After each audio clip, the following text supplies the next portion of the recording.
ভাগবত শুনবার জন্যে ঠাকুর শ্রীরামকৃষ্ণদেবী যেতেন বিভিন্ন জায়গায়, যেখানে ভাগবত পাঠ হতো উনি গিয়ে গিয়ে বসতেন। আর ভাগবত পাঠটা শুনলে যে শোনে যে বলে তাদের দুজনেরই কল্যাণ হয়, দুজনেরই মঙ্গল হয়। তো সেই জন্যে ঠাকুর সেখানে গিয়ে বসতেন।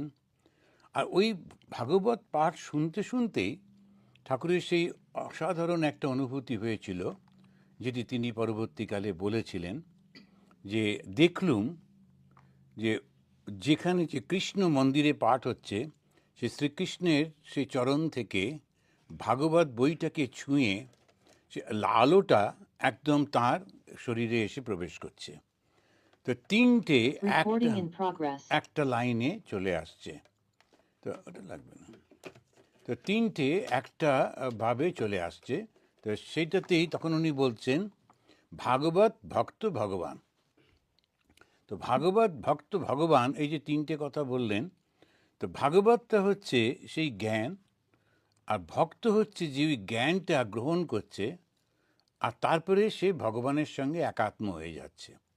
তো ভাগবত পাঠের আসল কারণটা কি? ভাগবত ভক্ত ভগবান, ভগবান হতে হবে, দেবতা হইতে হইবে। ওই স্বামীজি যেমন বলছেন দেবতা হইতে হইবে।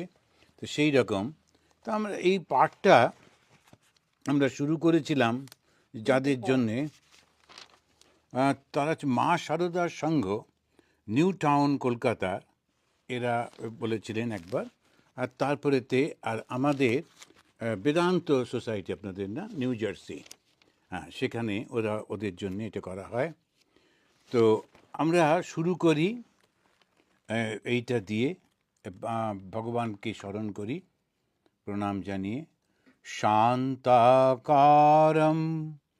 ভুজগশয়নম পদ্মনাভম সুরেশম विश्वाधारं गगनसदृशं मेघवर्णं शुभांगं लक्ष्मीकान्तं कमलनयनं योगिभिः ध्यानगम्यं वन्दे विष्णुं भवभयहरं सर्वलोकैकनाथम्।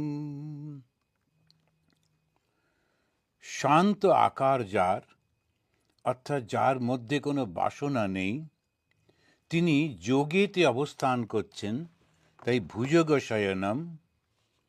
তার পদ্মনাভম, তিনি তার নাভি থেকে সৃষ্টি হচ্ছে, আর তিনি হচ্ছেন সমস্ত দেবতাদেরও দেবতা। সুর মানে হচ্ছে দেবতা, তাদের ঈশ্বর সুরেশ। তিনি বিশ্বকে ধরে রেখেছেন বিশ্বাধারম, আর তিনি, তার সীমা নেই, তাই গগন সদৃশম। আমরা অসীমটাকে তো বুঝতে পারি না, তাই তারও একটা সীমা করবার চেষ্টা করি, কিছু একটা নাম দিই। তাই বলছেন গগন, গগন মানে আকাশ, আকাশ যার সীমা নেই সেই গগন সদৃশম। মেঘ বর্ণম, এখন তার বর্ণটা কীরকম? মেঘের মতো। তো মেঘ কেন বলা হচ্ছে না? যেহেতু আমরা জানতে পারি না বলে, তাকে জানতে পারলে বুঝে ফেলবো, তো বুঝতে পারি না বলে। আবার তিনি হচ্ছেন সমস্ত যত ধন দৌলত জ্ঞান ঐশ্বর্য, তার তিনি মালিক বলে লক্ষ্মী কান্তম। লক্ষ্মী হচ্ছেন ওই সম্পদ, এই সম্পদের দেবী, হিন্দুরা সেইভাবে মনে করে। আবার তার তিনি মালিক বা স্বামী। কমল নয়নম, চোখ দুটো বড় সুন্দর। আর যোগী ভি ধ্যানগম্যম, যোগীরা ধ্যানের মাধ্যমে সেটি জেনেছেন। সেই ভগবান বিষ্ণুকে আমরা প্রণাম করছি, কেননা তিনি আমাদের ভব ভয় হরম, ভয় হরণ করেন। কিসের ভয়? ভব বা এই জগতের ভয়। জগতের এই ভয়টা থেকে তিনি আমাদের মুক্ত করেন। জগতের জন্য কিসের ভয়? এই জগৎটা একটা অদ্ভুত জায়গা, এখানে বারবার ঘুরে ঘুরে আসতে হয় এবং এলে এই বন্ধনের মধ্যে পড়তে হয়, তাই এই ভব ভয় হরম। সেজন্য বলছেন এই জগৎটা থেকে যেন আমরা মুক্ত হয়ে যেতে পারি। আর সর্বলোকৈক নাথম, সমস্ত লোকের তিনি নাথ, অর্থাৎ সর্বব্যাপী, তিনি হচ্ছেন শেষ কথা। তো লোক বলতে আমাদের যেমন হিন্দুরা বলে পৃথিবীর ওপর দিকে 14টা এবং নিচের দিকে 7টা, আর 7টা করে 14 ভুবন, ওপরের দিকে 7, নিচের দিকে 7, এরকম 14 ভুবনে রয়েছে। তুমি সমস্ত ভুবনের সমস্ত জায়গাকার তিনি হচ্ছেন শ্রীনাথ। তো আমরা এটার নাম দিয়েছিলাম ভগবানের বাংময়ী মূর্তি।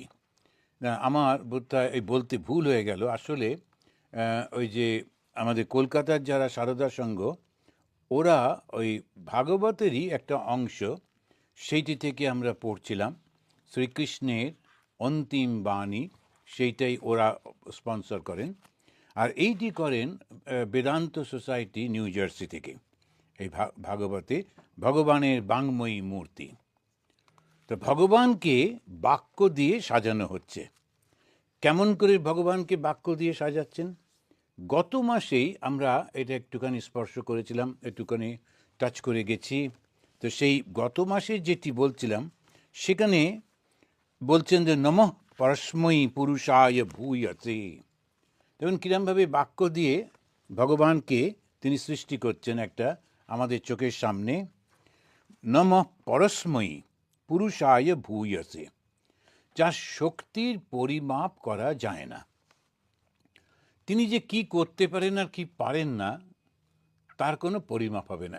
এইটার উপরেই নির্ভর করে আমাদের হিন্দু ধর্ম। তারা ভগবানকে মূর্তি, ভগবানকে অমূর্তি, ভগবানের সমস্ত কিছুতে কোনো বন্ধন নেই। তুমি যদি ভগবানকে গাছ বলে মনে করে পুজো করো, তুমি যদি গরু বলে মনে করে পুজো করো, নদী বলে, পাহাড় বলে, মূর্তি অমূর্তি কোনো কিছু, কেননা যে মুহূর্তে তুমি বলবে এইটা ভগবান হতে পারেন না, সঙ্গে সঙ্গে তুমি ভগবানকে ফাইনাইট করে দিচ্ছ, লিমিটেড করে দিচ্ছ। এটা আমরা বুঝতে পারি না যে ভগবান শুধু নিরামিষ খাবেন, একটা গোলমাল হয়ে গেল। খাবেন ঠিক আছে, তোমার ইচ্ছা, কিন্তু যেই বললে এটা শুধু, তখন ভুল হয়ে গেল। ভগবান শুধু নিরাকার, এটা নিয়ে কত ঝগড়া। আমাদের ঠাকুর এসে এই সাকার নিরাকার দূর করলেন। এখনো পর্যন্ত যারা জ্ঞানমার্গী, ওরা একেবারে পায়ের উপর পা তুলে বসে, বলে না, ভগবানের মূর্তি হতেই পারে না, সর্বব্যাপী ভগবানের মূর্তি হবে কি করে। কিন্তু প্রশ্নটা ওইখানেই থেকে গেল, ওটাইতেই গোলমাল হয়ে গেল। তিনি তো সর্বশক্তিমান, তার কাছে তিনি হতে পারেন না এমন কোনো কিছু আছে? ইচ্ছা করলেই হতে পারেন, যেমন খুশি হতে পারেন। তো সেটা প্রথমেই উনি বলছেন পুরুষায় পরস্মৈ পুরুষায় ভূয়সে। ভূয়সে মানে যার পরিমাপ করা যায় না। কিসের পরিমাপ করা যায় না? তার শক্তির পরিমাপ করা যায় না। আবার এই যে শিক্ষাটা, এইটা আমাদেরকে দেবার জন্যে, আমাদের যেমন সে আছে না, যেমন পরপর 5টা আমাদের আধ্যাত্মিক জীবনে, তো প্রথম হচ্ছে সেটা হচ্ছে রিচুয়াল। ওই পুজো আচ্ছা এই সমস্ত হচ্ছে, এমন করে করতে হয়, বেলপাতা এইভাবে ধরতে হয়, ইত্যাদি ইত্যাদি। রিচুয়ালের পরে হচ্ছে মরালিটি। মরালিটির পরেই, ওই মরালিটিটা বোঝবার জন্যেই তখন মাইথোলজি। এই মাইথোলজিতে গল্পগুলো দিয়ে দিয়ে সুন্দর করে ওরা বলেন। তো ভগবান, তাঁর শক্তির শেষ নেই। তো একজন বাবা সে ভগবানকে মানে না, তার ছেলেটা ভীষণ মানে, দুই বাবার ছেলের মধ্যে দারুণ চলছে। তো বাবা তো রাজা, শেষে রেগে মেগে ছেলেকেই মেরে ফেলবার জন্য আদেশ দিলেন। কিছুতেই ছেলে মারা যায় না, যা করে তাতেই বেঁচে যায়। তো ভয়ঙ্কর মুশকিলে পড়া গেল। শেষ মেশ বলছেন, তোর ভগবান কোথায় আছেন? গল্পটা মনে পড়ছে নিশ্চয়ই সকলের। তো ওই যে তিনি গিয়ে একটা থামে দেখিয়ে বলেন, এর মধ্যে ভগবান আছে? বলে হ্যাঁ, এর মধ্যেই আছে। ওরই রাজত্ব, ওরই মানে রাজবাড়ির থাম। সেইখানে গিয়ে তিনি যেই লাথি মারলেন, অমনি সেখান থেকে নৃসিংহ মূর্তিতে ভগবানের আবির্ভাব হলো। নৃসিংহ মূর্তিতে কেন হলো? এটা খুব অদ্ভুত। কেননা ওই যে খানিকটা মানুষ আর খানিকটা পশু, পশু কাদের জন্যে ভয়ঙ্কর? কাদের জন্যে? যারা অবিশ্বাসী, যারা ভগবানকে মানছেন না, তাদের জন্যে তিনি ওই ভয়ঙ্কর পশু রূপ। আবার যারা মানে তাদের জন্যে ওই মানব রূপ। তো ওই ছেলেটা মানে, সেই জন্যে ওই প্রহ্লাদ তা প্রহ্লাদেরকে যিনি ভালোবাসবার জন্যে ওই মানুষ রূপে এলেন, কিন্তু প্রহ্লাদের বাবা হিরণ্যকশিপু তাকে শাস্তি দেবার জন্যে ওই সিংহরূপ, তো নরসিংহ রূপে আসছেন। তা তিনি যারা ভালো তাদের কাছে তিনি অত্যন্ত ভালো, যারা খারাপ তাদের কাছে তিনি অত্যন্ত খারাপ। তো এইটা হচ্ছে তার আসল। যেখানে তুমি চাইবে দেখতে সেখানেই তুমি তাকে দেখতে পাবে, যে কোনো জায়গায়। এটা হিন্দুদের এই অসাধারণ, এইটা আমরা ওই 2, 4, 12 নম্বর যে মন্ত্রে বলছেন, নমঃ পরস্মৈ পুরুষায় ভূয়সে, যার শক্তির পরিমাপ করা যায় না সেই পরম পুরুষকে আমরা প্রণাম করি। তারপরেই বলছেন সদ উদ্ধব স্থান নিরোধ লীলয়া, জগতে সৃষ্টি স্থিতি প্রলয়ের জন্যে তার সমস্ত লীলাটা, সৃষ্টি স্থিতি প্রলয় সবটাই তার কাছে লীলা।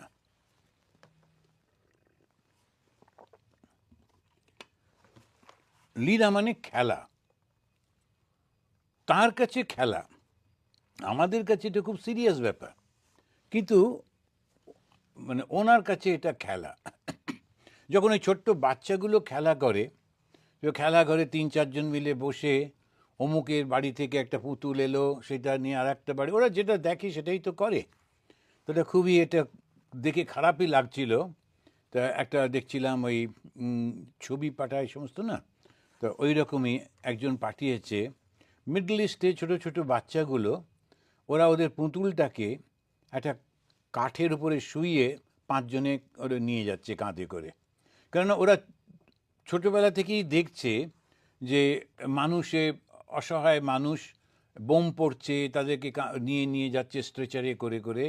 তো ওদের খেলাটাও এরকম হয়ে গেছে, ওই স্ট্রেচারে করে ওই পুতুলটাকে, মানুষকে নিয়ে যাচ্ছে, ওরা একটা কাঠের উপরে, ছোট্ট কাঠের উপরে ওদের পুতুলটাকে শুইয়ে, ছোট্ট ছোট্ট বাচ্চাগুলো হার্ডলি 3 বছর 4 বছর, তারা ওটাকে কাঁধে নিয়ে খুব খেলা করছে, নিয়ে যাচ্ছে। ওরা যে বুঝতে পারছে না ওটা কী।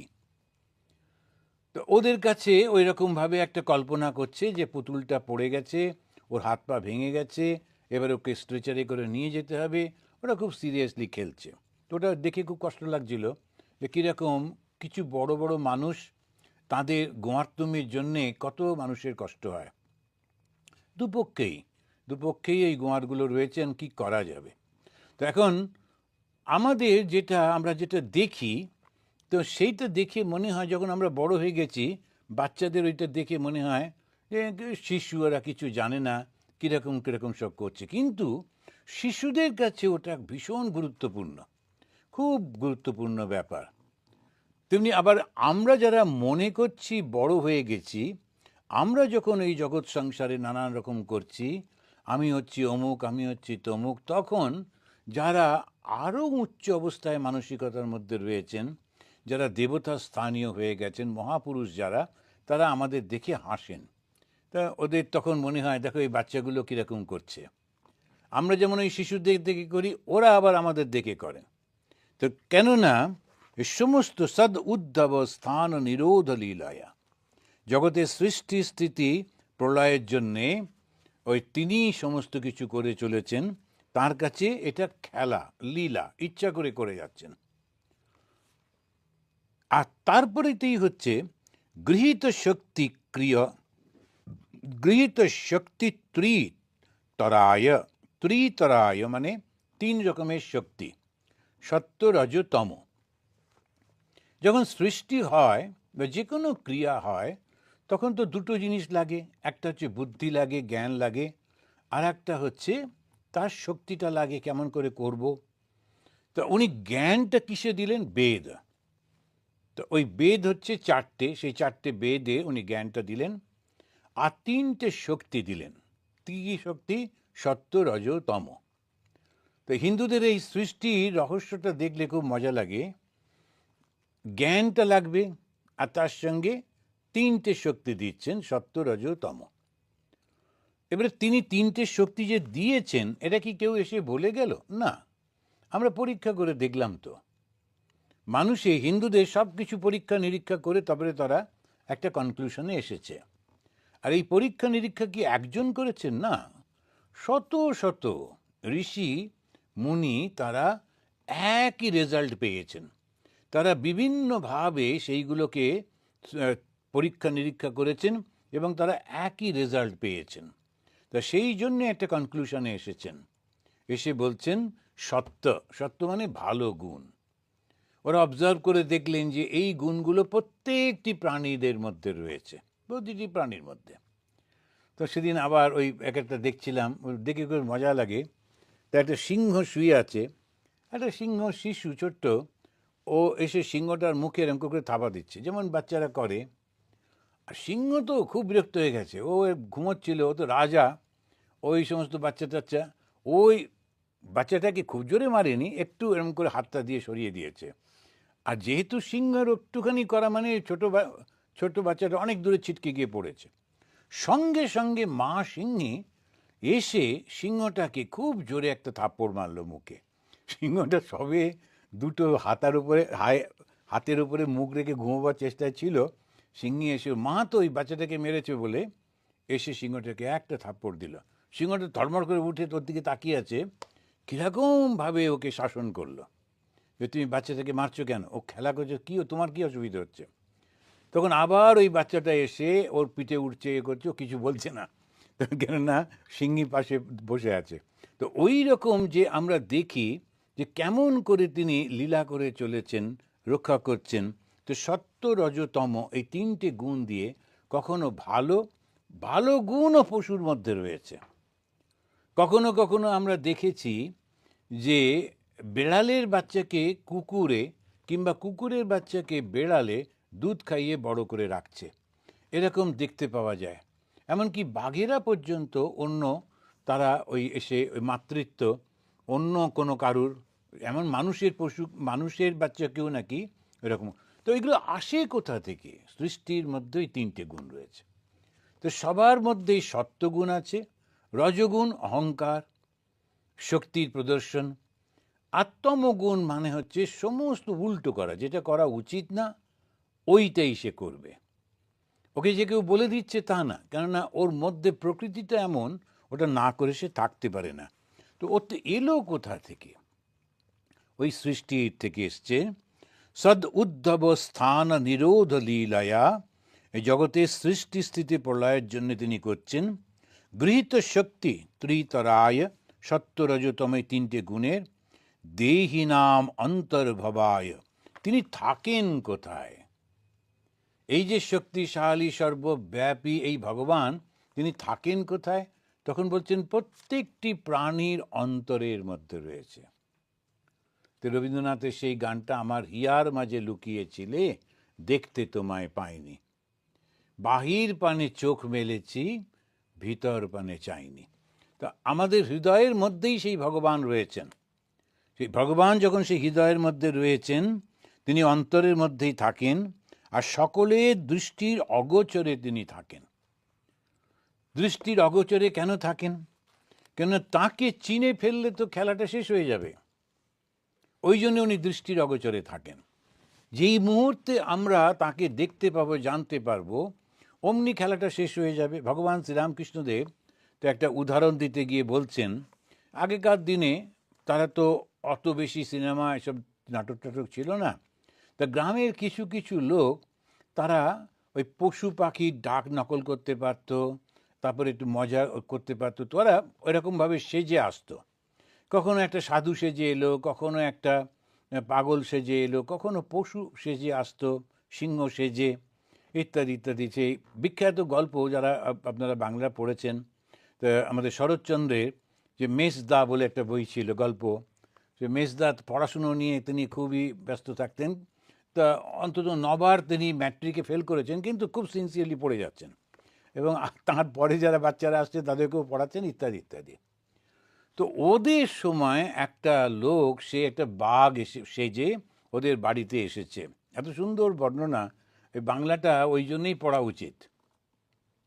তো যেই বাঘ এসেছে, তখন ওপর থেকে বাবু বলছেন, বন্দুক লেয়াও, লাঠি লেয়াও। কেন হিন্দিতে কেন বলছেন? কেন তখনকার দিনে বাঙালিদের বাড়িতে এই দারোয়ান থাকতো, তারা সব বিহারের লোক, ওই জন্য বাঙালিরা ওই হিন্দিটা একটু একটু শিখেছিল। তখন ওই শরৎচন্দ্র বলছেন, লেয়াও তো বটে, কিন্তু আনে কে? তো আনবেটা কী করে? কেননা বন্দুকটা রয়েছে যেখানে, তার মাঝখানেই তো বাঘটা ঘুরে বেড়াচ্ছে, দেখা যাচ্ছে। তো সেই জন্য লেয়াও তো বটে, কিন্তু আনে কে?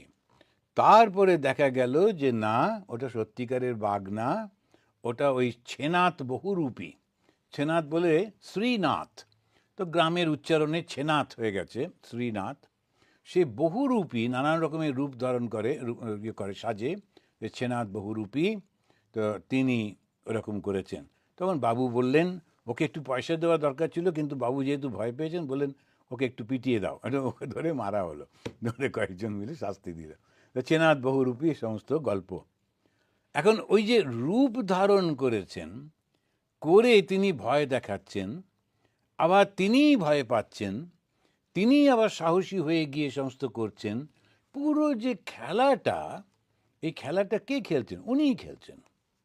কিন্তু এটা যে বুঝে যাবে, যেই মুহূর্তে বুঝে গেল যে ওটা হচ্ছে ছেনাথ বহুরূপী, তখন আর ওই ভয়টা থাকলো না, মজাটা হলো না। একজন কেউ জানলা ধরে উপরে উঠে পড়ছে, একজন কেউ বারান্দা থেকে ঝুলছে, প্রচণ্ড বাঘের ভয়ে সব ছোটাছুটি করছে এরকম। কিন্তু যখন দেখা গেল ওটা সত্যিকারের বাঘ না, তখন খেলাটা ভেঙে গেল। তো ইনি চান না যে খেলাটা ভেঙে যাক। আমাদের কাছে কষ্টকর বটে, কিন্তু ভগবানের কাছে ওটা বেশ মজা হচ্ছে। এইটা নিয়ে ঠাকুরের কাছে একজন কমপ্লেন করেছিল। তিনি বলছেন যে আচ্ছা, এটা ভগবানের খেলা বটে, কিন্তু আমাদের তো প্রাণ যায়। ঠাকুরের উত্তরটা মনে পড়ে? ঠাকুর বলছেন যে তুমি কে? আচ্ছা, তোমার যে প্রাণ যায়, তোমার যে কষ্ট হয় বলছো, তুমিই তো সেই ভগবান। ভগবানই তুমি রূপে ভয় পাচ্ছেন, তুমি রূপে কষ্ট পাচ্ছেন, আবার ভগবানই তোমার শত্রু রূপে তোমাকে শাসন করছেন। এটা শুনলে লোকেরা বলবে এটা কী রকম ব্যাখ্যা, এটা কখনো হয় নাকি? আমরা মার খাবো আর ওরা এসে, আজকাল তো একটু অন্যরকম হয়ে গেছে, সবাই হাতা গোটাবার চেষ্টা করছে যে যেখানে পাচ্ছে, একটু লড়বো লড়বো করে, কিন্তু লড়ার পর তারপর সবাই কাবু। মানে তো লড়াই টড়াই করে, আমরা ছোটোবেলায় যখন স্কুলে খেলার শেষে, এই স্কুলের শেষে আমরা মাঝে মাঝেই অন্য ক্লাসকে বলতাম যে তো আজকে তোদের সঙ্গে লড়াই হবে। তখনকার দিনে এইরকম বিভৎস এরকম মারামারি চলতো না, কিন্তু শরীরটা বড় হচ্ছে, গায়ে জোর আসছে, ছেলেদের মধ্যে একটু হয়। তাই পাশে একটা মাঠ ছিল, ওখানে গিয়ে বই টই রেখে বাস জামাটা খুলে গেঞ্জি পরে এর সঙ্গে ওর কুস্তি শুরু হয়ে গেল। আগে থেকে ঠিক থাকতো, আমি তোর সঙ্গে লড়বো, ও বলতো তোর সঙ্গে লড়বো। কুস্তি মানে মাটিতে গড়াগড়ি, তবে দুজনেই ধুলি ধূসরিত হয়ে জামা কাঁধে নিয়ে বাড়ি যাওয়া। এখন এই যে খেলাটা, এই খেলাটা নিজেরাই আমরা খেলি, নিজেরাই আনন্দ পাই, নিজেরাই খেলাটা শেষ করতে চাই না। আর যিনি খেলাচ্ছেন তার মনে হয় বেশ খেলাটা চলছে, এক্ষুনি খেলাটা শেষ করার দরকার নেই। তো এইটাতেই উনি বলছেন দেহি নাম অন্তর্ভাবায়। তিনি ওই মানুষের অন্তরের মধ্যে বসে বসে সব কিছু করে চলেছেন। অনুপলক্ষ্য বর্তমানে সকলে দৃষ্টির অগোচরে থেকে তিনি করছেন। দৃষ্টিতে, শক্তিতে যদি আমরা জেনেই যাব, তাহলে তো উনি ধরা পড়ে যাবেন, তাহলে তো খেলাটা থাকবে না। তা সমস্তটাকে নিয়ে বলা হচ্ছে লীলা। আমাদের যে শব্দটা আছে দুটো অক্ষর দিয়ে, লীলা মানে হচ্ছে ডিভাইন প্লে। এই ডিভাইন প্লে ভগবান তিনি এই রকম ভাবে তিনি খেলা করছেন। যে মুহূর্তে এটা বুঝে যাব, তখন তো আর ভয় থাকবে না, দুঃখ থাকবে না, আনন্দ থাকবে না, কোনো বাসনা থাকবে না। কেন কি, আমি তো জানি যে এটার মধ্যে কিছু নেই। যেই বাসনা চলে গেল, সঙ্গে সঙ্গে মনটা শান্ত হলো। মন শান্ত হওয়ার সঙ্গে সঙ্গে আমার স্বরূপটা আমার কাছে প্রকাশিত হলো। তা ধর্মটা মানে কি? ওই মনটাকে শান্ত করে ফেলা। পুরো ধর্মের যে পদ্ধতি চলেছে, বিভিন্ন জন বিভিন্ন রকমভাবে তারা এগোচ্ছেন একটু একটু করে। হিন্দু ধর্মের একটা বৈশিষ্ট্য হলো একেবারে প্রায় 10,000 বছরের পুরনো। তাই বহুদিন ধরে পরীক্ষা নিরীক্ষা করে করে করে করে ওরা এগিয়ে চলেছেন। আর এই এগোনোটা, যেমন সায়েন্স এগিয়ে যাচ্ছে, পরীক্ষা নিরীক্ষা যত যত বেশি, 100 বছর আগে এতটা অ্যাডভান্স তো সায়েন্স ছিল না, 50 বছর আগেই ছিল না। এখন কি প্রচণ্ড সুন্দর হয়ে যাচ্ছে। একজন ভদ্রলোক আমার কাছে পাঠিয়েছেন, আমি এখনও খুলে দেখিনি। উনি বলছেন একটা অ্যাপ করে দিয়েছি, ওখানে গিয়ে তোমরা যে কোনো প্রশ্ন করো ধর্ম বিষয়ে, কথামৃত থেকে তার উত্তরটা সঙ্গে সঙ্গে চলে আসবে। তো ওইটা উনি একটা ব্যবস্থা করেছেন, আমি দেখব, হলে সবাইকে পাঠাবো। তা কীরকম করেছেন? তো আমি জিজ্ঞেস করলাম যে বাপরে, কথামৃত থেকে এই খুঁজবে কে? বলছি মহারাজ এটা আমার একদিনের কাজ, আমি একদিন বসে বসে এটা করে ফেললাম। এখন এই যারা এই সফটওয়্যার ডেভেলপ করতে পারে, পুরো কথামৃতটাকে দিয়ে যত ধরনের প্রশ্ন হতে পারে সব প্রশ্ন, তার উত্তর কেমন করে সব উনি করে পাঠিয়েছে। আমি দেখবো ওটা কত দূর কীরকম, আমি মানে পেয়েছি কিন্তু খুলিনি। তো এখন কত সুবিধে হয়ে যাচ্ছে, যখন আমরা ঈশ্বর কি আছেন জিজ্ঞেস করলাম, সঙ্গে সঙ্গে কথামৃত থেকে ঠাকুরের কথাগুলো ভেসে উঠবে, যে এইরকম আছে টাছে উত্তরগুলো। তা এই যে এগিয়ে চলেছে, আমরা বিজ্ঞানটা এগিয়ে যাচ্ছে, সেই বিজ্ঞান আগেকার দিনে আমরা, আমাদের মনে আছে বাড়িতে আলমারি ভর্তি যেটা থাকতো সেটা হচ্ছে এনসাইক্লোপিডিয়া, এই বড় বড় বইগুলো সারা। আর তারপরে যে কোনো শব্দর মানে জানতে হবে, তো সেই শব্দটার প্রথম অক্ষরটা দিয়ে আবার সেইটা বার করতে হবে, এ একটা, বি একটা, সি একটা, করে করে সাজানো, করে এসে একটা এসে দিয়ে দরকার, সেটা বার করলাম, করে সেখান থেকে খুঁজে মুজে। এখন কিচ্ছুই না। আবার আগেকার দিনে যে চিঠি লেখা হতো, সেই চিঠি লিখলে তো হলো না, গ্রামের একটা লোক থাকতো একটু পড়াশুনো জানে, আর সারা গ্রাম ওর কাছে গিয়ে চিঠি লেখাতো। সেই লোকটা ওই চিঠিটা, তো ওর একটা গল্প আছে খুব মজার। তো একটা লোক এরকম, লোকে বলেছে যে তুমি তো একটু পড়াশুনো শিখেছো, 5 ক্লাস পাস করেছে, সুতরাং লিখতে জানে, তো ক্লাস 5 পর্যন্ত। বলছে তুমি একটু চিঠি লিখে দাও। বলছে আমার পায়ে ব্যথা। বলছে পায়ে ব্যথার সঙ্গে চিঠি লেখার কী সম্পর্ক? তো বলছে না, আমার হাতের লেখাটা এমন খারাপ, চিঠি লিখলেই হয় না, আবার নিয়ে গিয়ে আমার পড়ে দিয়ে আসতে হয়, কারণ যাকে পাঠাবে সে পড়তে পারবে না আমার হাতের লেখা। ওই জন্যে আমি আবার গিয়ে গিয়ে চিঠিটা নিয়ে গিয়ে পড়ে দিয়ে আসি। তো এইরকম সব নানান ঘটনা এই 50-60 বছর 100 বছর আগে ছিল। আবার সে নানান সে মজার মজার গল্প আছেন, যে একজন বৌমা, তিনি ওই স্বাক্ষর হচ্ছেন, শিখেছেন একটু একটু, কিন্তু কোথায় দাড়ি কমা বসাতে হয় অতটা ঠিক খেয়াল নেই। তো তিনি একটা সুন্দর চিঠি লিখেছেন তার স্বামীকে, যিনি কলকাতায় কাজ করেন। তার গ্রাম থেকে ওই বউ চিঠি লিখেছে, রিপোর্ট দিচ্ছে বাড়ির। তো তাতে বলেছেন শ্বশুরমশাই একটি ছাগল দাঁড়ি, কিন্তু তারপরে কিনেছেন পালন করবেন বলে, এরকম সব। ওই যে শ্বশুরমশাই একটি ছাগল কিনেছেন, তারপরে দাড়িটা পড়ার কথা, কিনেছেনটা পরে চলে গেছে, তার আগে দাড়ি দিয়ে। এখন এইসব নানান রকমের গল্প সব থাকে। এখন কেন না আজকাল শুধু আপনি বলুন কি লিখতে চান, একটু আইডিয়া দিন, সঙ্গে সঙ্গে আপনার কম্পিউটারই সুন্দর করে চিঠি লিখে দিয়ে দেবে। আমার এখন কত সুবিধে হয়েছে, এই কম্পিউটারকে ওকে বলছে এই চিঠিটা লেখো, তো ও লিখে দিল। আর যারা পড়ছে তারা ভাবছে মহারাজ কি ভালো ইংরেজি জানে, কিন্তু আমার না, ওইটাই করে দিচ্ছে। এখন এখন কত সুন্দর সব হয়ে যাচ্ছে, এই সায়েন্স অ্যাডভান্স হয়ে যাচ্ছে, কিন্তু সমস্যা যেটা হচ্ছে, মনের মধ্যে শান্তিটা পাচ্ছি না। সব পাচ্ছি, শুধু শান্তিটা পাচ্ছি না। কেন? কেননা কোনো একটা জায়গায় হার্কিং, যে ভেতরে লুকিয়ে রয়েছে আমার কিছু ইচ্ছা, আমার কিছু বাসনা। তো সেই জন্যে আমাদের শাস্ত্র পাঠ করা। এই শাস্ত্র পাঠ করে যখন জানছি যে সমস্ত কিছু সেই ভগবানই তিনি করেছেন, তাহলে আর আমার কেন এত কষ্ট পাব? এই যে প্রচণ্ড শক্তিশালী ভগবান, ইনি কি করেন?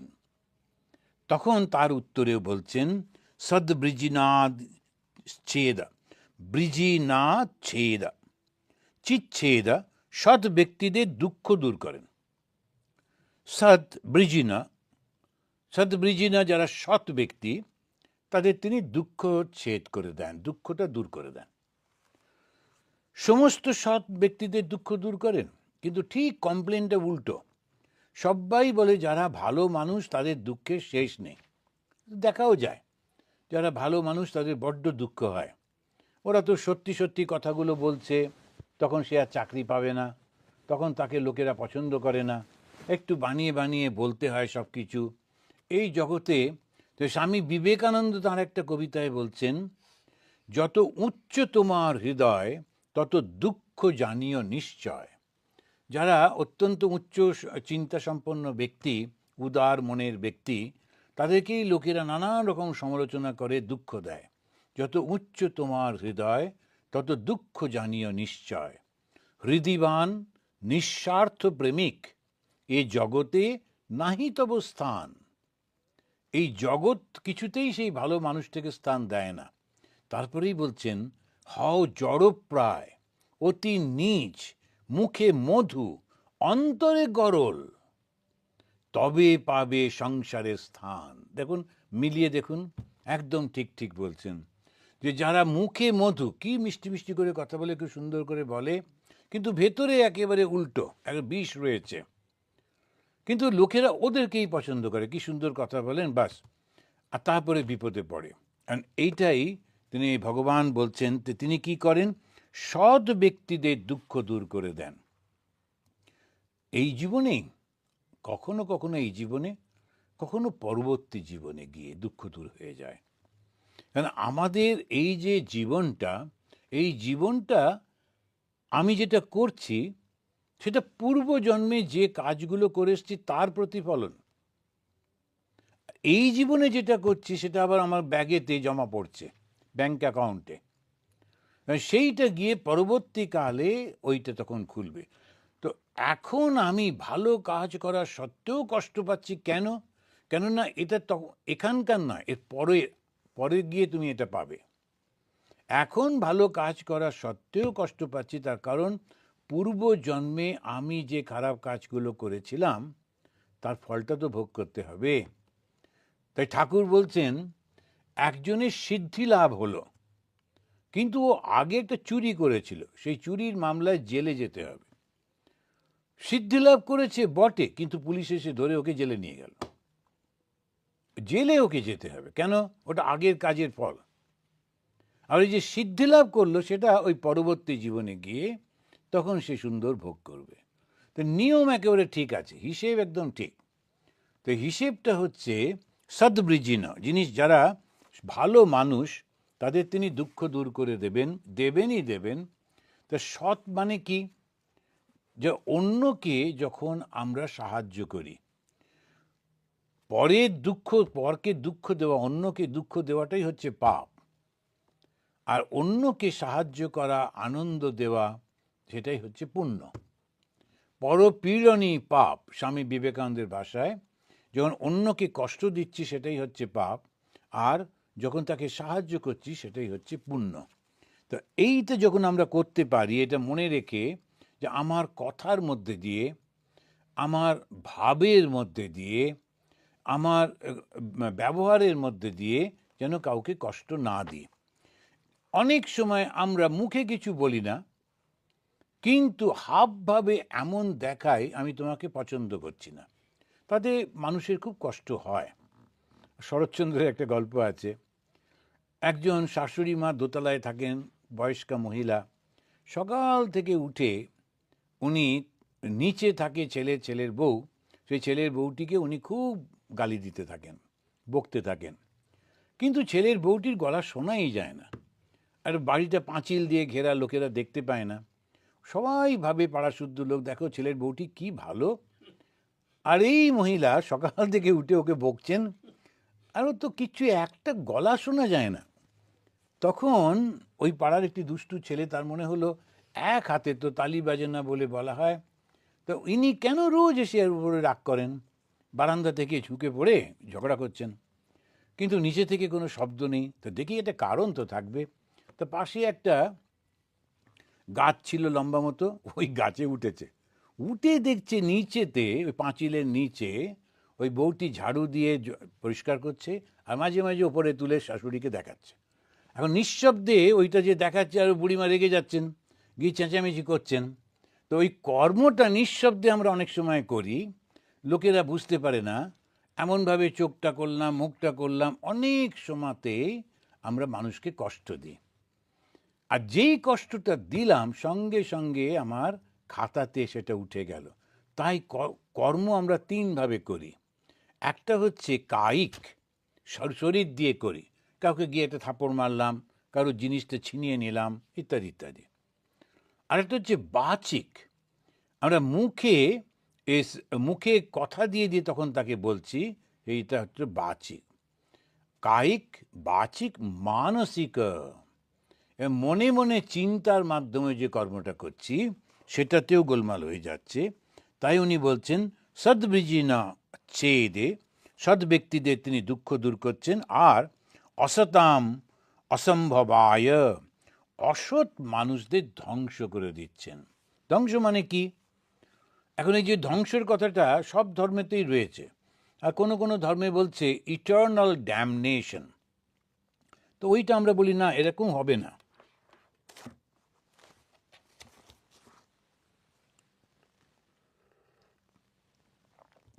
ইটার্নাল ড্যামনেশন সেটা সম্ভব হয় না। তার কারণ হচ্ছে, তাটা কি করে হবে? তো যখন যে কোনো জিনিসই করি, ভালো কিংবা মন্দ, তার একটা শেষ আছে। তো আমরা যখন চুরি করলো, তাকে 5 বছরের জেল হলো, 5 বছর পর তো সে ফিরে আসবে আবার। তো তেমনিভাবে যে এই নিয়মেও যারা সৎ কাজ করেছে ওরা স্বর্গে যাবে, কিন্তু সৎ কাজের যে ফলটা স্বর্গে গিয়ে ভোগ করার পর ওকে আবার নিচে আর নেমে আসতে হবে। সেজন্য স্বামী বিবেকানন্দ খুব পরিষ্কারভাবে আমাদের বলছেন যে স্বর্গ এবং পাতাল দুটোই হচ্ছে ভোগ ভূমি।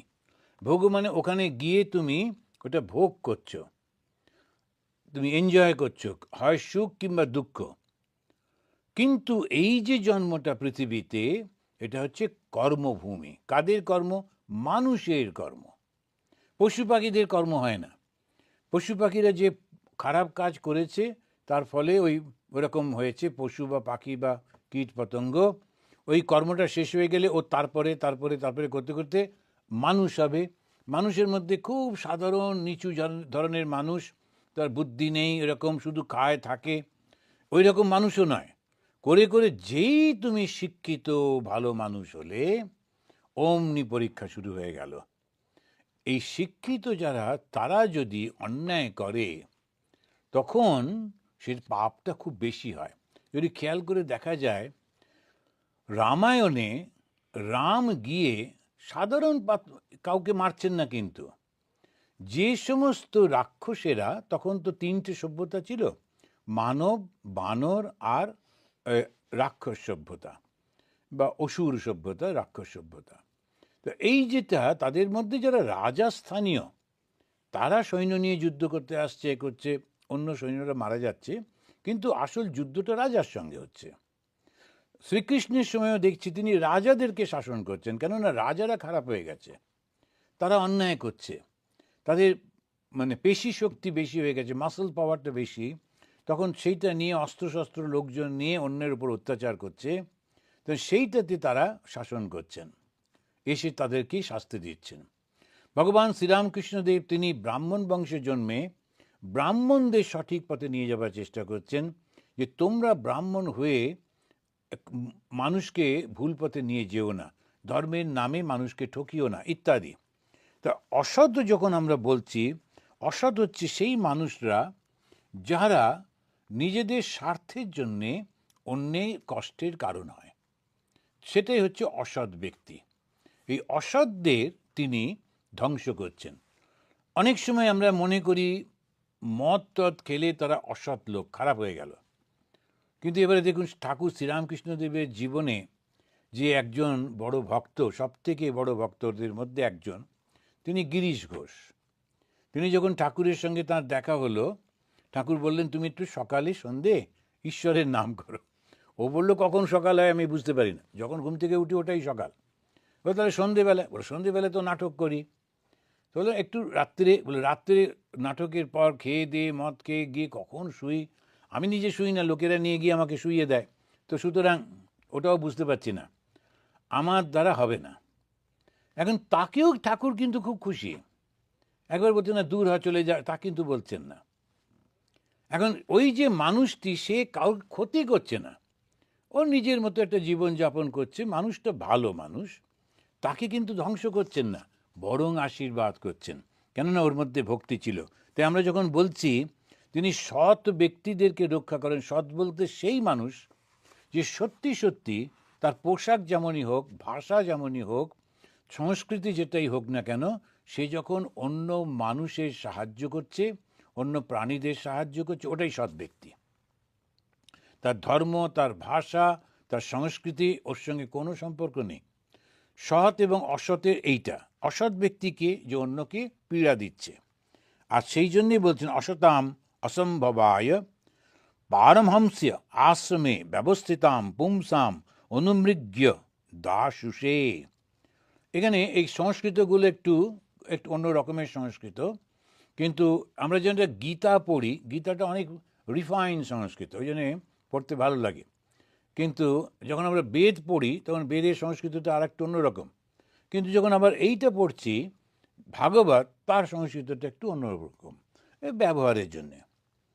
তখন ত্যাগী নিষ্ঠাযুক্ত যারা, তাদের বহু আকাঙ্ক্ষিত আত্মজ্ঞান দান করেন।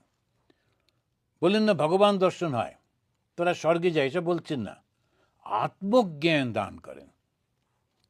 এবারে এই কথাটা বলার সঙ্গে সঙ্গে যারা ঠাকুরের ভাবের লোক, তাদের মনে পড়বে 1886 খ্রিস্টাব্দের 1 জানুয়ারিতে কলকাতার কাছে কাশীপুরে ভগবান শ্রীরামকৃষ্ণ তিনি আশীর্বাদ করলেন, তোমাদের চৈতন্য হোক। 1 জানুয়ারিতে আমরা যে কল্পতরু উৎসব করি, তো কি আশীর্বাদটা ছিল? তোমাদের চৈতন্য হোক। এই যে চৈতন্য হওয়া, আত্মজ্ঞান লাভ করা, ওটাই হচ্ছে শেষ। কিন্তু যদি আমরা স্বর্গে যাই, যদি আমরা ভগবানের কাছে যাই, আবার ওখান থেকে পতিত হবার, পড়ে যাবার সম্ভাবনা রয়েছে। কেননা দুটো তো ভাব, তো ভগবান আলাদা, আমি আলাদা। কখনো যদি মনের মধ্যে অন্য কোনো ভাব আসে, তখন আমি ভগবান থেকে বিচ্যুত হয়ে যেতেই পারি। কিন্তু একবার আত্মজ্ঞান হয়ে গেলে, ব্রহ্মজ্ঞান হয়ে গেলে, আমি সে সমস্ত সৃষ্টির মূলে যে চৈতন্য সত্তা, ওটি আমি, এই যেই বোধ হয়ে যায়, তখন আর আমি থাকে না। আমি না থাকলে কার সুখ কার দুঃখ? আমি তখন কি হয়? আমি তখন তুমি হয়ে যায়, বা বাংলা ভাষাতে বোঝাতে গেলে আমি তখন তুমি হয়ে যাচ্ছেন। কি করে? না, একটা জলের ফোঁটা সে আকাশ থেকে পড়ছিল, তখন সে আমি আমি করছিল। এবার যে সমুদ্রে পড়ল, ওই জলের ছোট্ট একটা বিন্দু, সেটা মহাসমুদ্র হয়ে গেল। তখন তাকে সমুদ্র থেকে আর আলাদা করা যাবে না, ওই পুরো সমুদ্রটাই সেই জলের ফোঁটাটা। আমাদেরও তেমনি, আমার এই নাম, এই রকম এই রকম এই রকম পরিচয়, ওই আমি আমি আমি করছি, আমি ভগবানকে ডাকি, আমি গরিব মানুষদের সেবা করি, আমি সবসময় সৎ কাজ করি, কিন্তু ওই আমিটা ছোট্টটা থেকে যাচ্ছে। কখনো একটুখানি স্বর্গে গেল, ভালো থাকলো, আবার ফিরে এলো, আবার এই চলতেই থাকে। কিন্তু যেই একবার আত্মজ্ঞান হয়ে যায়, তখন সে মুক্ত হয়ে যায়। তাই এখানে কিন্তু বললেন না যে ও স্বর্গে যায়। যারা ভালো, পারমহংস আশ্রম ব্যবস্থিতাম। পারমহংস মানে আমাদের যে সন্ন্যাস রামকৃষ্ণ মিশনে, সেটা হচ্ছে পরমহংস সন্ন্যাস। পরমহংস সন্ন্যাসীরা, তারা ওই লাঠি নিয়ে ঘোরে না, বা তাদের সমস্ত কিছু হচ্ছে অত্যন্ত ন্যাচারাল, নর্মাল। পরমহংস সন্ন্যাসী, তাদের কোনো রকম বন্ধন নেই। অন্যান্য সন্ন্যাসীদের কিছু কিছু নিয়ম আছে যেটা তারা ভাঙতে পারে না, পরমহংস সন্ন্যাসীদের সেটা থাকে না। ওইটা খুব হাই স্ট্যান্ডার্ডের, সন্ন্যাসীর মধ্যে অনেক উচ্চস্থানের। তো এই যারা হয়, তাদেরকে তিনি কি দেন? আত্মজ্ঞান দান করেন। ওই জন্য বেদান্ত সোসাইটি দেখবেন, রামকৃষ্ণ মিশনের সব পুজো পাঠ সব করি বটে, কিন্তু আমাদের লক্ষ্যটা হচ্ছে আত্মজ্ঞানের সেই লক্ষ্য। ত্যাগী নিষ্ঠাযুক্ত যারা, তাদের বহু আকাঙ্ক্ষিত আত্মজ্ঞান দান করেন। অখিল সত্য মূর্তয়ে, তিনি কীরকম? তাহলে অন্যান্য যে দেবদেবীরা আছে, ওরা কারা? উনি সেটা। অখিল সত্য মূর্তয়ে, সত্য মানে হচ্ছে দেব দেবী, যারা সত্যগুণের অধিকারী। তা সমস্ত দেব দেবী যারা আছেন, সেই তিনিই সেই বিষ্ণু। তা এই প্রথম শুরু হচ্ছে সর্বব্যাপী যে চৈতন্য, তাকে বর্ণনা করছেন কে? সুখদেব। সুখদেবকে জ্ঞানীদের মধ্যে শ্রেষ্ঠ, তিনি আত্মজ্ঞানী। কাদের কাছে বর্ণনা করছেন? তারাও সব জ্ঞানী, তারাও জ্ঞান মার্গের লোক, কিন্তু তাদের কাছে তিনি বলছেন ভক্তির কথা। কি সেই ভক্তি? না ওই যে চৈতন্য সর্বব্যাপী, তিনি বিষ্ণুর আকার ধারণ করে এসেছেন। এই বিষ্ণু তিনি এইরকম এইরকম এইরকম করে করে সব দিচ্ছেন। বিষ্ণুই পরম ব্রহ্ম, এইটা বলে ঘোষণা করছেন তিনি। স্বধামনি ব্রহ্মণি রমসতে নমঃ। সেই যে তিনি, তিনি হচ্ছেন ব্রহ্মণি, স্বধামনি। যিনি এই যে বিষ্ণু, যিনি একটা মূর্তি ধারণ করছেন, তিনিই কিন্তু পরব্রহ্ম। মনে করো না পরব্রহ্ম আলাদা আর বিষ্ণু আলাদা। অনেক সময় আমরা সাধারণ সমস্ত যারা ভক্ত বা সন্ন্যাসী, আমরা একটু না বুঝে ঝগড়া করি। আমরা জ্ঞান পথের লোক, আমরা হচ্ছি ভক্তি পথের লোক, ওরা ওই রকম, ওদের সঙ্গে আমরা কথা বলি না, ইত্যাদি ইত্যাদি। তো এইটা কেন এরকম হয়? ওরা একটু ভয় পায় যে জ্ঞান চর্চা যদি করি তাহলে আমার ভক্তিটার হানি হবে, ভক্তিটা নষ্ট হয়ে যাবে। হতেই পারে, সেই জন্যে ওরা একটু দূরে দূরে থাকেন। কিন্তু যারা জ্ঞানমার্গী, তারা একেবারে ভক্তির পথে যাবেন না, তাও কিন্তু হওয়া উচিত না। কেননা এই বিষ্ণুই তিনি সেই পরম ব্রহ্ম। এবারে তিনি বলছেন কেমন করে তার কাছে কৃপা পাওয়া যায়। এটা তো হলো একটা আদর্শের কথা বলা হলো, তাতে আমার কি হলো? তুমি বললে ভগবান সর্বব্যাপী চৈতন্য যিনি, তিনি বিষ্ণু রূপ ধারণ করেছেন। এই বিষ্ণু এইরকম, তিনি এরকম আছে, বেশ তো। কিন্তু আমার কি হবে? আমি কি করে তাকে পাবো? খুব প্র্যাকটিক্যাল। তাই উনি তখন বলছেন যৎ কীর্তনম, যদি তার কীর্তন করো। কীর্তনটা মানে কি? তার সম্পর্কে জেনে তারপরে সেই কথাগুলো বারংবার আনন্দের সঙ্গে আলোচনা করা, তাকে বলে কীর্তন করা। ওই যে আপনারা বিভিন্ন জায়গায় ছোট ছোট গ্রুপ করে ঠাকুরের কথামৃত থেকে পড়ছেন, তারপরে মায়ের কথা থেকে পড়ছেন, খুব কষ্ট করে বাধ্য হয়ে করছেন তা কিন্তু না, আনন্দে করে করছেন। কেউ তো আপনাদের জোর করেনি, আপনারা নিজেরাই ঠিক করেছেন অমুক সময় একসঙ্গে বসবো, বসে আমরা এইটা পড়ব। যখন যেইটা করছেন সঙ্গে সঙ্গে আনন্দের সঙ্গে, তখন কি হচ্ছে? কীর্তন হচ্ছে।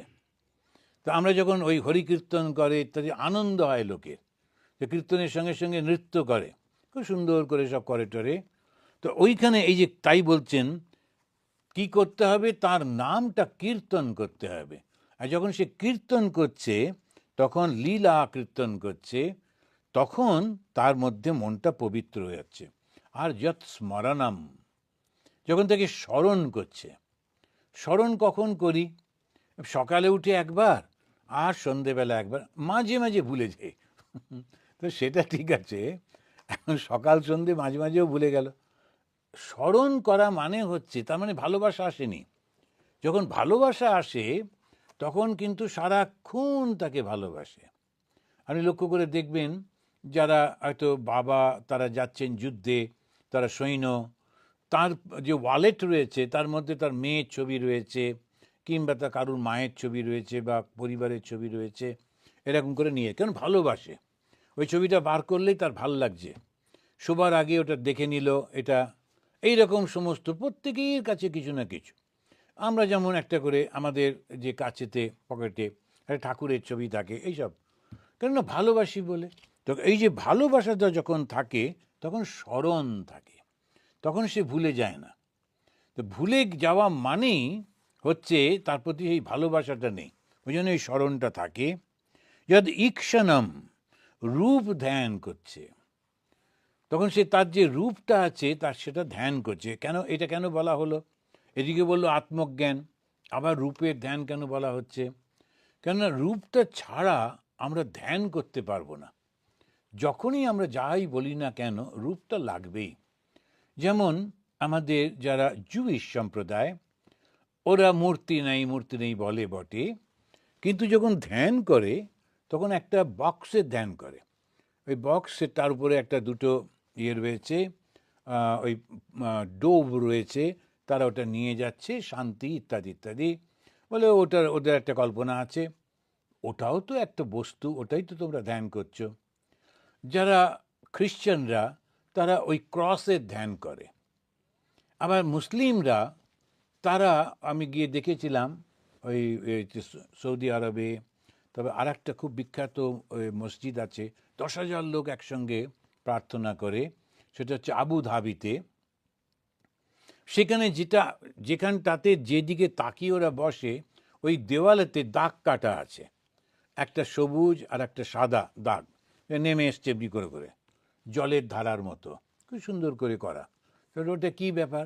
ওটা বলছে যে ওটা হচ্ছে যে মিল্ক অ্যান্ড হানি, সেটাই ওই যদি আমরা ভগবানকে ডাকি তাহলে আমাদের জীবনেতে এই দুঃখটা আসবে না, মিল্ক অ্যান্ড হানিটা আমরা পাবো বলে ওরকমভাবে ছবি এঁকে রেখে। কিছু তো তোমরা তাহলে দেখছো, আর আমরা তার বদলে শ্রী রামচন্দ্রকে দেখছি, কিংবা কৃষ্ণকে দেখছি, কিংবা কালীকে দেখছি, আর তখন তোমরা রেগে যাচ্ছ কেন? তোমরা একটা মূর্তি করতে পারোনি, দাগ টাগ করে রেখেছো, বাক্স টাক্স রেখেছো। আর আমরা যখন, এইটাই হচ্ছে কথা, যখন একটা অবজেক্ট না থাকে আমরা ধ্যান করতে পারি না। তো এখানে বলছেন তো তোমরা তাকে রূপ ধ্যান করো, ঈক্ষণম। আর ভগবান শ্রীরামকৃষ্ণদেব বলছেন ওই যে রূপটা যেটা হবে এত সুন্দর হবে, ওর দিকে তাকিয়ে থাকতে ইচ্ছা করবে। উনি বলছেন 3টে জিনিস থাকলে পূজা সফল হয়। কীরকম? একটা হচ্ছে যিনি পূজাটা অর্গানাইজ করছেন তার যদি ঠিক ঠিক ভক্তি থাকে, তো তিনি ঠিক ভালো ভালো ফল কিনে নিয়ে এসছেন, ভালো মিষ্টি নিয়ে এসছেন, ভালো কাপড় নিয়ে এসছেন, এসব নিয়ে এসে তো এখন যখন ভগবানকে কাপড় দেয়, ওটা 1 হাতি না 2 হাতি একটা কাপড় এমনি করে, ওটা কেন না, ভগবান তো আর পরবেন না, তাই এটা দিতে হয়, দিলাম না, ভগবানের জন্য সবথেকে ভালো কাপড়টা দিতে হবে, তবেই তো দেওয়া। সেই জন্য ওরা বুঝতে পারে না, তো ওই এটা মনে করলো যে একটা কাপড় দিতে হয়, দিয়ে দিল। কাপড় দেওয়া না, ভক্তিটা দেওয়া, যেটা ভালোবাসা সেটাই দেওয়া, ভালো জিনিসটা দিতে হবে। তো মাঝে মাঝে আমাদের অনেক সময় ভক্তরা আসেন, ওরা বুঝতে পারেন না, তো ভালোই চানাচুর খেতে খেতে আসছিলেন, তো চানাচুর খানিকটা খেয়ে খানিকটা বেঁচে গেছে, তো খুব একদম মানে স্বামীজি আপকে লিয়ে আপ খা লিজিয়ে, তবে দেখলাম অর্ধেকটা খোলা, এর থেকে তোমরা খেয়েছো, খুব ভালো বলে, বহুত আচ্ছা টেস্ট, হ্যাঁ ঠিক আছে বাকিটাও খেয়ে নাও, কেননা ওটা খাওয়া যাবে না। ওরা বুঝতে পারে না যে আমি অর্ধেকটা খেয়ে ওনাকে দিই কী করে। ভগবানকে প্রথমটা দিতে হবে, সেই জন্য অগ্রভাগ দিতে হয়। অগ্রভাগ মানে প্রথমটা ভগবানকে দিতে হয়। কেন? কেননা তখন আমি থাকছে না, তুমি থাকছে, তোমার প্রতি ভালোবাসা থাকছে, তা তোমাকে প্রথমটা দেব। তারপরে এতে কিছু কিছু লোক তারা রেগে যান, ভগবানকে সবসময় ভালো কেন দিতে হবে, ভগবান আছেন কিনা তার ঠিক নেই, তো দিও না, তাতে কোনো অসুবিধা নেই, তুমি নিজে খাও না, আনন্দ করে খাও। কিন্তু যখন ভগবানকে দিচ্ছ, যারা দিচ্ছে, তখন তাদের মধ্যে যেন ওই ভাবটা থাকে, তার কীর্তন যখন করছি আনন্দের সঙ্গে, স্মরণ যখন করছি আনন্দের সঙ্গে, রূপ ধ্যান করছি আনন্দের সঙ্গে, বন্দনা করছি, প্রার্থনা করছি আনন্দের সঙ্গে, আর তার কথা যখন শুনছি আনন্দের সঙ্গে, জোর করে শুনছি, ওরে বাবারে উৎপাত, হ্যাঁ না বসলে হবে না। ছোট বাচ্চাগুলোকে যখন জোর করে বসিয়ে রাখে, তখন ওদেরকে ও শুনতে হয় কথাগুলো, বাবা মা বলেছে কি করে বেচারিরা, কিন্তু সেরকম না, কারণ আনন্দের সঙ্গে যখন শুনছি, যত শ্রবণাম, তখন কিন্তু আনন্দ হচ্ছে। তারপরেই বলছেন যত অর্হণম, অর্হম মানে পূজা করা। পূজা মানে কি? শ্রেষ্ঠ মানসিক অবস্থায় যখন আমি কাউকে কিছু দিই তাকে বলে পূজা। অত্যন্ত ভালোবাসা, তার সঙ্গে ভক্তি মিশ্রণ হয়ে যখন আমি ক্রিয়াটা করি তাকেই বলে পূজা। পূজা শব্দটা আমরা বুঝতে পারি না, ভাবি শুধু স্নান করে একটু ধোয়া কাপড় পরে, না, ওটা তো বটেই, ওরকম তো করতেই হয়। কিন্তু পূজা মানে হচ্ছে শ্রদ্ধার সঙ্গে, ভালোবাসার সঙ্গে, বিশ্বাসের সঙ্গে যে ক্রিয়াটা আমরা করি সেটাকেই বলে পূজা। তা প্রথম হচ্ছে শ্রদ্ধা। শ্রদ্ধা মানে আমি ভীষণভাবে, খুবভাবে তাকে আমি ভালোবাসি, আর সেই ভালোবাসাটা আর সাধারণ লেভেলের না, অত্যন্ত উচ্চ লেভেলের ভালোবাসা, গভীর ভালোবাসা। তার সঙ্গে তার আমার ওই ভালোবাসাটাও রয়েছে, মানে আমার ব্যক্তিগত ইচ্ছাটা রয়েছে। আর এইটা যখন সেই ক্রিয়াটা হচ্ছে আনন্দের সঙ্গে, সেটাই পূজা হচ্ছে।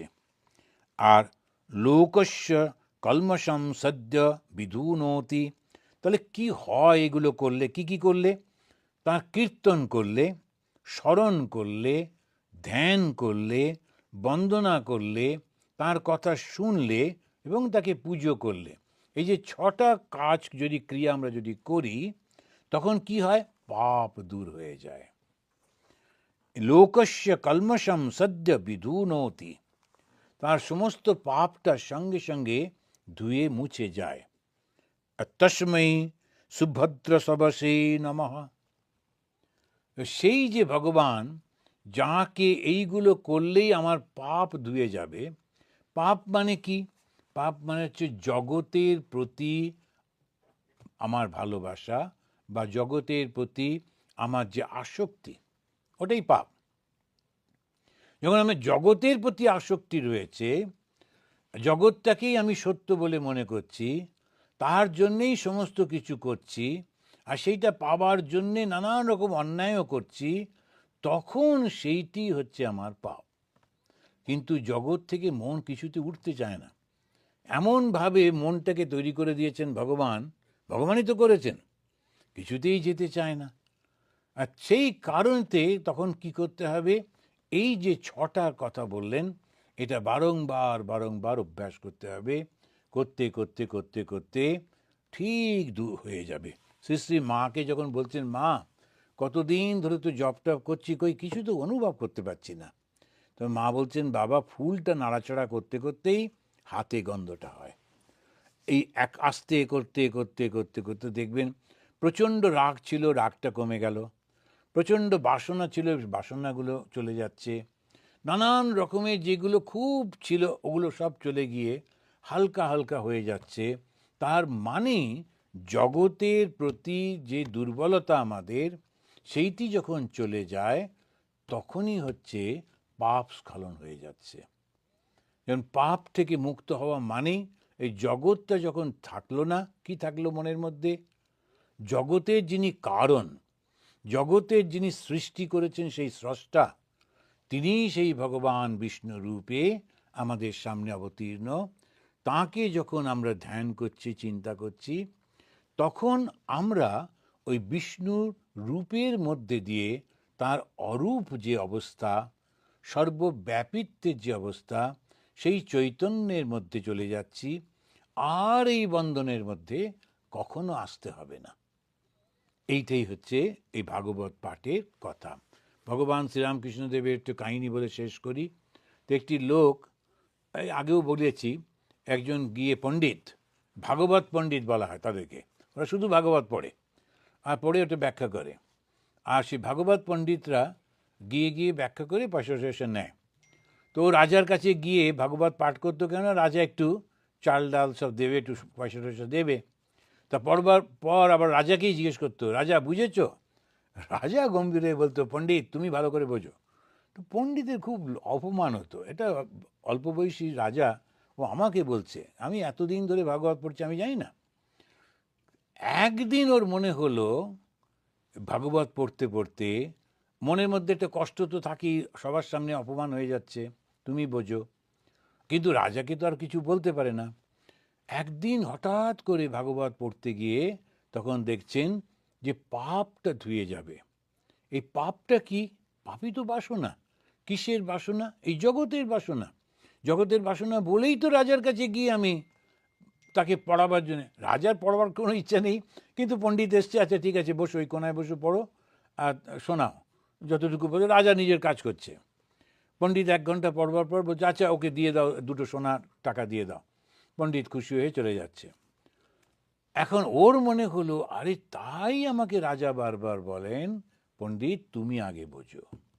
ঠিকই তো, আমার এই ঘর বাড়ি, আমার এই চাষের জমি, এই সব রক্ষা করবার জন্যে টাকা চাই বলে রাজার কাছে গিয়ে ভাগবত পড়ছি, আর যাব না। ওর ভয়টাও চলে গেল। রাজা মেরে ফেলতে পারেন সেই ভয়ও চলে গেল। একদিন, দুদিন, 3 দিন রাজবাড়ি থেকে তখন খবর এলো যে তুমি কেন যাচ্ছ না, রাজা ডাকছেন। ও রাজার কাছে গেল, গিয়ে বলে আর আমি ভাগবত পাঠ তোমাকে শোনাবো না, আমার দরকার নেই। রাজা নেমে এসে ওর পায়ে প্রণাম করে বলছেন, এখন থেকে আমি আপনার কাছে ভাগবত শুনবো, কেননা এবার তুমি ঠিক ঠিক বুঝেছ। তো ভাগবত পাঠকে করতে পারে যার মধ্যে ওই ত্যাগটা এসেছে, জগৎ সম্পর্কে স্পৃহা চলে গেছে। আমাদের সবার তাই যেন হয় এইটি। তো আমরা ওই যে অধ্যায়টি পাঠ করছিলাম, এটা আমরা আগেও পড়েছি, কিন্তু আমার মনে হলো আর একটু ভালো করে এটা বোঝা দরকার। এটা খুবই সুন্দর একটা, যে সমস্ত মত আর পদ দিয়ে তার কাছে পাওয়া যায়। সেটা 19 নম্বর শ্লোকে সেটা বলছেন, জ্ঞানীদের কাছে ইনি আত্মরূপে, কর্মীদের কাছে বেদ রূপে, আর যোগীদের ভক্তদের সবার কাছেই তিনি এক রূপে রয়েছেন। তো যে কোনো পথ দিয়ে আমরা যাই না কেন, জ্ঞান, কর্ম, ভক্তি বা যোগ, সেই সমস্ত পথ দিয়ে ওই একই বিষ্ণুর কাছে যাচ্ছি, যাকে জ্ঞানীরা বলছে ব্রহ্ম, ভক্তরা বলছেন দেবতা, আর যোগীরা বলছেন আত্মা। এই একই তিনি রয়েছেন। এরপরে আমরা দেখব জগৎটা সৃষ্টি সম্পর্কে ব্যাখ্যা করছেন। তো ভাগবতেই আমরা হিন্দুদের এই সৃষ্টিটা জানতে পারি, কেননা সৃষ্টিটা না জানলে কে সৃষ্টি করলেন, কেমন করে করলেন, আমাদের স্বরূপটা আমরা জানতে পারবো না। সেই জন্য সৃষ্টি সম্পর্কে পরবর্তী মাসে আমরা আলোচনা করব। আজকে আসুন আমরা 3 বার শান্তি বলে শেষ করি। ওম শান্তি শান্তি শান্তি।